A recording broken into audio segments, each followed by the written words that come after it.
Morning, it's George Heller, West 80 Southpolls.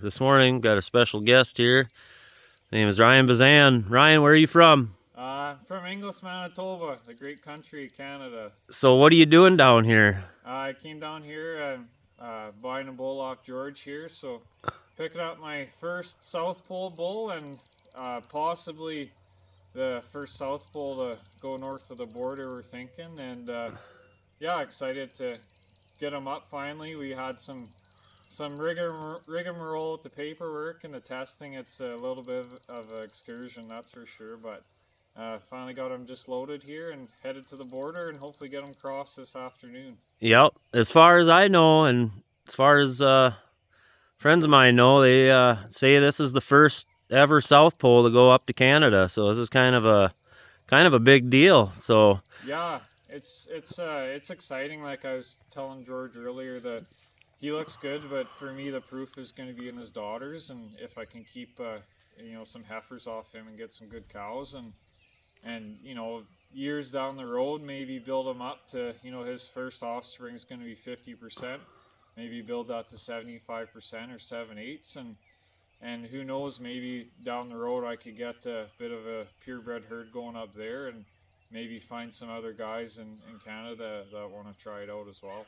So what about the South Pole is intriguing that you want to bring him up to the frigid Arctic tundra up there?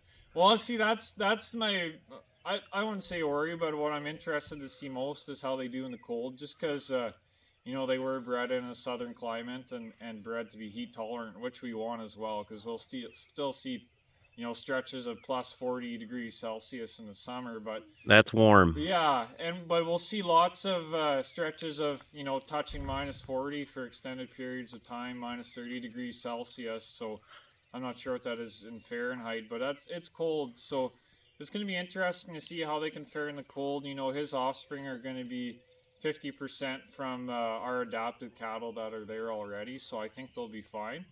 But for the South Pole, for me, it was just trying to find something that was a lower input, that you didn't have to baby all the time, that we can have a higher breed back percentage and have a higher percentage of calves out of, and wean a higher percentage of the cow's body weight. So that was kind of the big thing for me.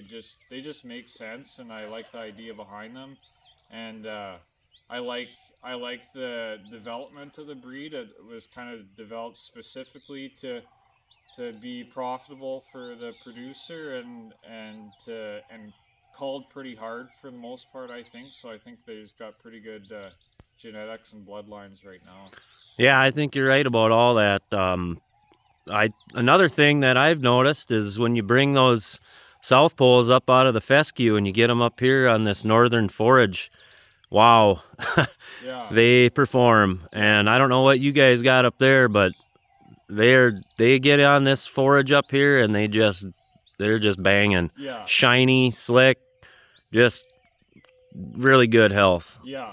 Like, we're blessed to live in an area where we see a pretty good amount of rainfall, and we have some pretty good forage. So it's going to be exciting to see what they do, and it's just, yeah, all around it's going to be a cool experiment. I know when I first got here, I was kind of surprised that just the how small a frame they are, because we're used to guys up there running 1500 1,500 pound cows plus. There's lots of 2000s. We still have lots of 2,000-pound animals on our farm that we need to get rid of. So it's going to be really interesting. We're not quite sure the plan for him yet, but he actually might get thrown on some heifers here in a few weeks, and then hopefully on some of our better cows as well. So yeah, it's gonna be really cool to see how it works out. Nice, that's exciting.